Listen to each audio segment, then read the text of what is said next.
नमस्कार दोस्तों, मेरा नाम है शुभम भारतीय और आज मैं बात करने जा रहा हूँ रीडिंग पैटर्न के बारे में। देखिए, सिंगर, एक्टर, राइटर, इनके लिए रीडिंग पैटर्न बहुत ज़रूरी है और इनके साथ साथ एक आम इंसान के लिए भी रीडिंग पैटर्न बहुत ज़रूरी है, क्योंकि जितना अच्छा आप पढ़ेंगे, जितना आप पढ़ेंगे, उतनी आपकी कम्युनिकेशन स्किल अच्छी होगी, उतना आप दूसरों को अपनी तरफ अट्रैक्ट कर पाएंगे।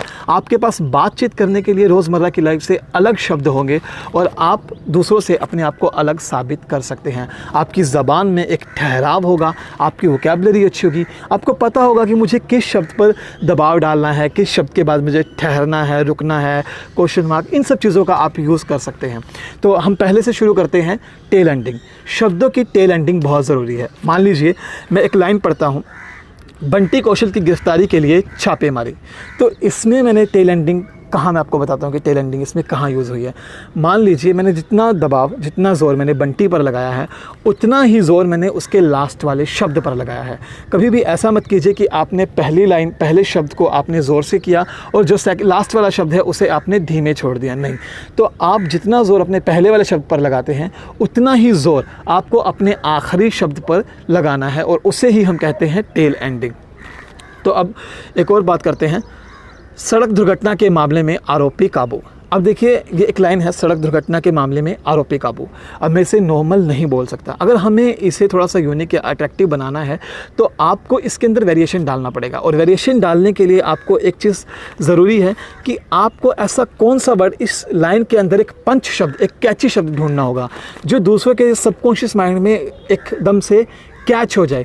तो वो शब्द आपको ढूंढना होगा और उस शब्द के ऊपर आपने थोड़ा सा जोर डालना है, ताकि जब भी कोई इंसान सुने तो वो एक शब्द से आपकी तरफ अट्रैक्ट हो जाए। आपने कई बार सुना होगा कि जब हम या तो न्यूज़ सुनते हैं या गाना सुनते हैं, लेकिन हमारा इंटरेस्ट नहीं होता, लेकिन कहीं ना कहीं एक गाने की, एक न्यूज़ का एक शब्द ही ऐसा होता है जिससे जो हमारा अट्रैक्शन खींच लेता है और वो हमें मजबूर कर देता है उस गाने को सुनने के लिए।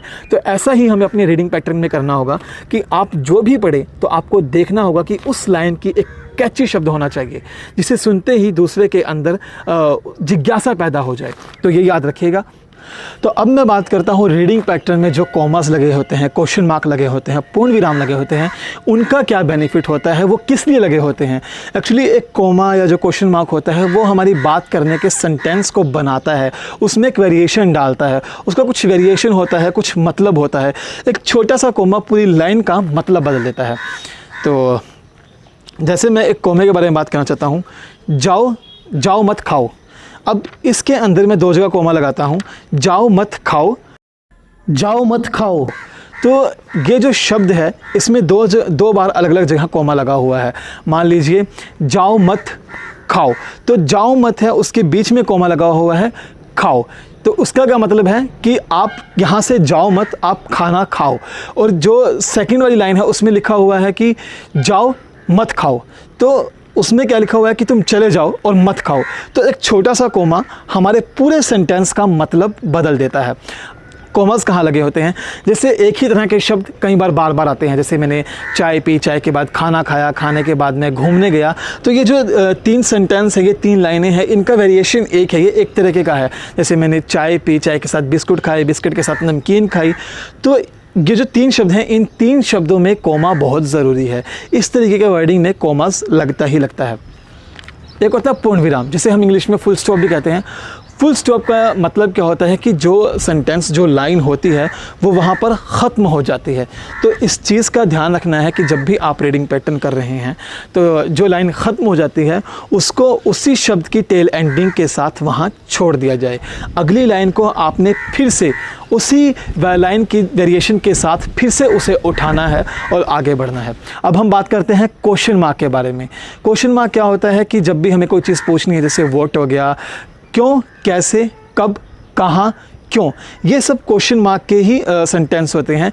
जहाँ पर ये शब्द आते हैं उसके पीछे क्वेश्चन मार्क लग जाता है। जब भी आप किसी से सवाल पूछते हो तो तुमने खाना खाया, इस तरह का वेरिएशन अक्सर क्वेश्चन मार्क के लिए होता है। जब आप पढ़ते हैं तो इस वेरिएशन को, इस क्वेश्चन मार्क को हमेशा याद रखिए। तो जब भी आप रीडिंग पैटर्न करें इस तरीके के वेरिएशन का यूज़ करें, और जो भी इसमें लिखा हुआ है, कॉमास लगाए हुए हैं या क्वेश्चन मार्क है, तो उनको ध्यान में रख कर पढ़ें। ये आपकी वोकेबलरी, ये आपकी कंसंट्रेशन पावर और साथ साथ आपकी कम्युनिकेशन स्किल को सुधारते हैं, जो आपकी आवाज़ को अच्छा बनाते हैं। तो ध्यान रखिए और जुड़िए हमारे साथ। तब तक के लिए शुक्रिया। वंदे मातरम।